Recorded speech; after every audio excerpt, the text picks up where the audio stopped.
Hey, good morning, friends. Mark Holmes here with my buddy Cowboy Jobu, and as always, thank you guys for watching, commenting, and subscribing to the Jobu Sports Report, because without you guys, this just wouldn't work. You know, thought actually I was going to have kind of a slow, easy day. We're kind of slowed down quite a bit because of the holidays. Not too many people are doing a whole lot. And you guys know I've been working on that project at the American Indian Museum. And I had a big problem I had to solve because the way things were designed, and this is going to be one of those cool projects because it's basically made so like Disney is putting all of these cameras and stuff around the statue. It's going to be almost like a virtual reality that you'll step into.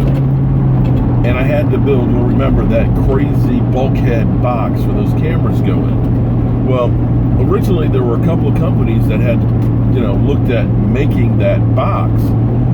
One spent, I think, 80 labor hours on trying to make it and just finally said, you know what, we're done. We can't do it. It's not possible.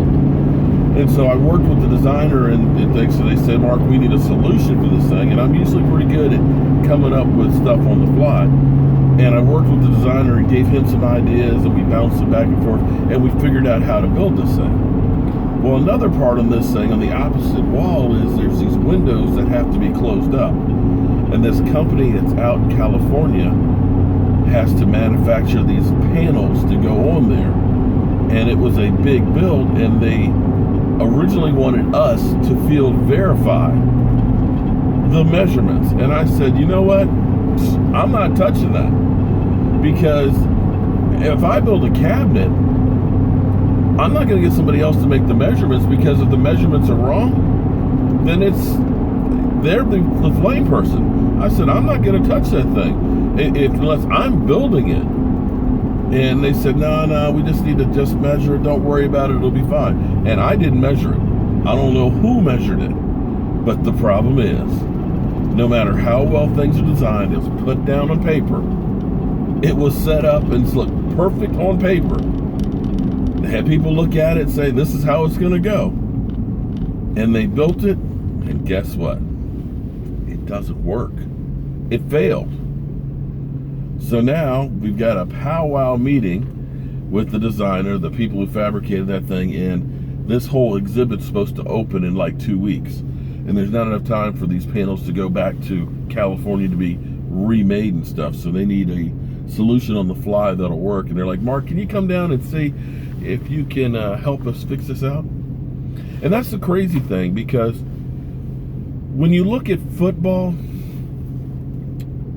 you can plan, you can work hard, you can design it, in your mind you have the perfect play that if this guy blocks here, this guy blocks there, the holes will walk up, the wide receivers will go through and they'll get in the way, the guy will be running down touchdown alley, and it's perfectly designed. You build the team, we're going to go through the draft, we're going to get some young guys here, we're going to get a couple of veterans from there, free agents here, and you got the perfect plan set up in place. And then sometimes the whole thing just goes to shit. You get a mismeasurement here, or a guy who gets injured there. You get a design element that's a little off. You get a play that's just not drawn up right. It gets to be too complicated over here that the guys over there don't understand it. And all of a sudden, everything's garbage. And that's our season this year in a nutshell. We got into the mindset that we draft guys that become instant impact players. We looked at the year before where we got a Zeke Elliott, we got a Dak Prescott, we got an Anthony Brown. Each year we ended up getting a great offensive lineman in the offense, in there that immediately started and became impactful. So the mindset was, you know what? We can clean house on the defense. It's okay because we're going to draft some guys, we'll put them in there, and we won't skip a beat.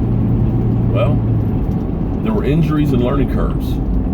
That's not to say that Lewis, Awuzie, Taco aren't going to be good players. They are.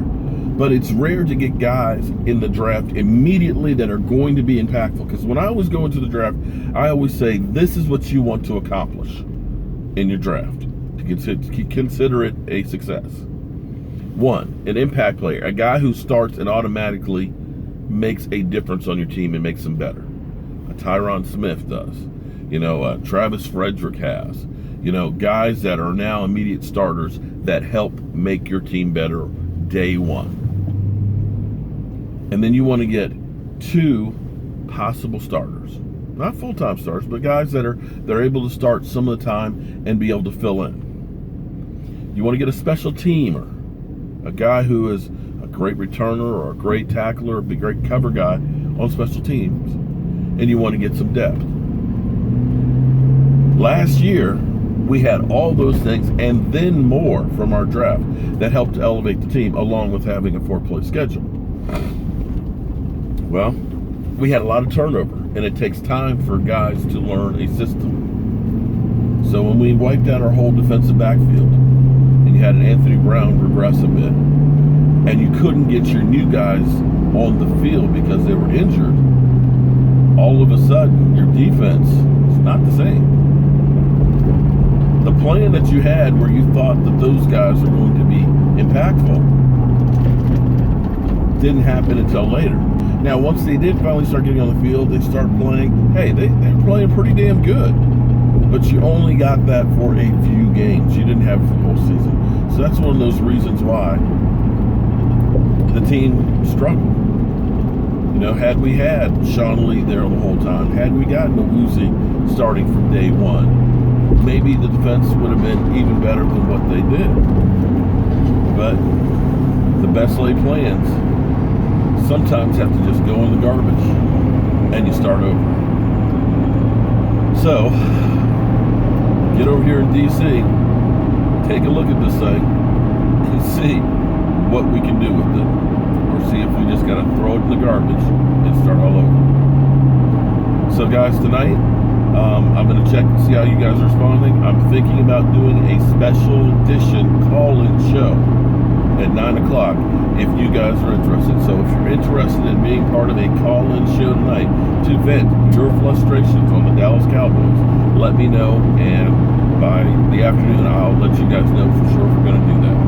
So as always, friends, I hope you guys are having a great holiday, a great end of 2017. I am ready for 2018. I will see you guys soon.